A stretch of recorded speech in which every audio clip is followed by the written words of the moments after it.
I'm Elizabeth at A Literary Princess, and today I have my Christmas book haul for you. I hope that you all who celebrate Christmas enjoyed your holiday. I had a great time. We went to my in-laws for Christmas Eve, and then we went to my parents for Christmas Day, and I got a lot of books. A lot, which had my husband screaming in horror, but you know.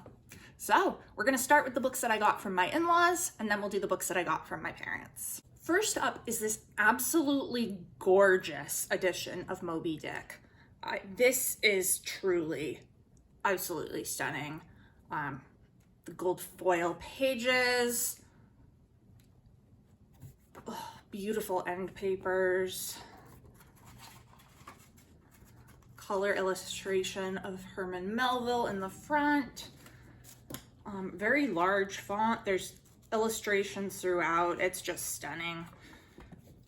Absolutely beautiful from my mother-in-law and father-in-law. Next up, I believe it's just a series of books that was from both my mother-in-law and my sister-in-law that they got at this bookstore restaurant in Connecticut. So I don't know what a lot of these ones are, but I'm really interested to find out. This first one is a biography of Susan B. Anthony by Eileen Cooper. I actually don't know a whole lot about Susan B. Anthony. Since I do British, I'm more on the British side. British literature, I'm more on the British side of things. So it'll be interesting to learn more about Susan B. Anthony, considering she's kind of important. Next up is All I Need Is You by Joanna Lindsey. This is apparently some kind of Western romance. And I'm pretty sure my sister-in-law read it and she said it was very good. And we have The Blindness of the Heart by Julia Frank. This is set during World War II and is actually the winner of the German Book Prize and finalist for the Independent Foreign Fiction Prize. Then we have My Dream of You by Nuala O'Fallon. I'm sorry, I'm probably not pronouncing that right.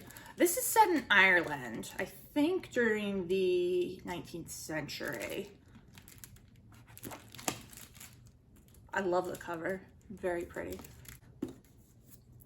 This is Any Given Day, The Life and Times of Jessie Lee Brown Fauveau, which is a memoir of 20th century America.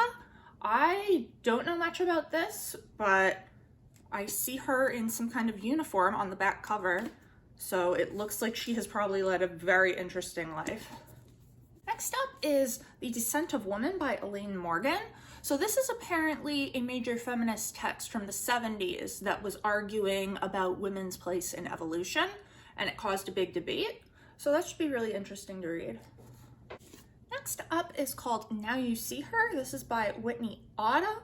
It sounds like this is kind of a work of magical realism about a woman who one day realizes that she is starting to vanish. So that sounds like it should be really interesting. I think this is probably the one I'm most excited about. I don't know, I also really like the cover.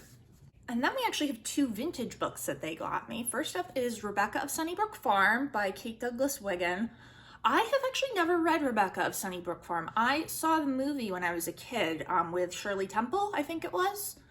And I don't really remember much about it, but this should be good. I'm excited. I know that it's like a classic. And then is another vintage children's classic. This is The Tangled Threads by Eleanor H. Porter. This is apparently a bunch of short stories for children. So I'm really excited for these.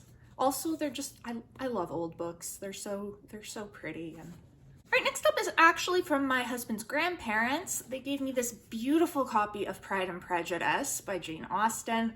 This is the Penguin cloth bound editions. I have always absolutely admired these so much on other people's shelves, but I have never owned them myself. So I am so happy to have this. It's so beautiful. My husband's grandfather also is building us another bookshelf. So the shelf itself is finished. He just needs to do the staining. It's gonna look like this one right behind me. It's gonna be a matching set. So they also showed me that. I am so grateful to for these beautiful bookshelves. So at some point, I will have 2 bookshelves behind me. And Pride and Prejudice will look quite beautiful on the new bookshelf. All right, and now we have the ones that my parents got me, which I gave them a list, so I wasn't exactly surprised by them. But first up is Fairy Tale by Stephen King. This was one of the new releases I was looking forward to the most this year, and I didn't get it for myself because I'm cheap and don't buy hardcovers. But my parents got it for me. I'm very excited. It sounds like this is going to be Stephen King's take on a portal fantasy. Also, there's a dog apparently. So, and there's illustrations as well. So that's fun.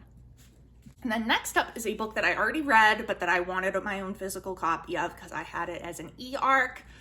This is Babble by R.F. Kuang. I don't really know. I'm sorry. I feel like I pronounce it differently every time.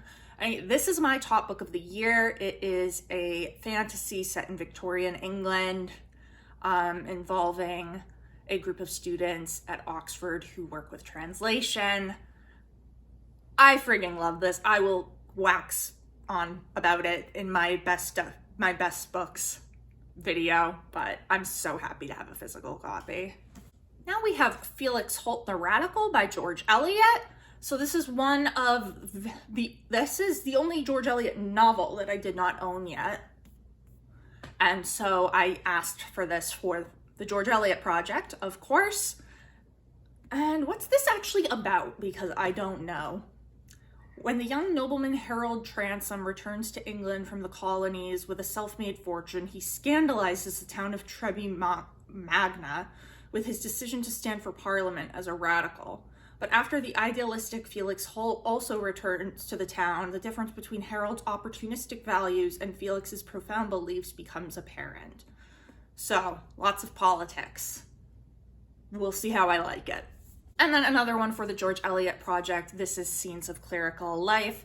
This is George Eliot's first published fiction. It is 3 novellas: The Sad Fortunes of Reverend Amos Barton, Mr. Gilfil's Love Story, and Janet's Repentance. So now I own all of George Eliot's major published works. I don't have Brother Jacob, which is one of her short stories, but that's it. I have all the rest of them.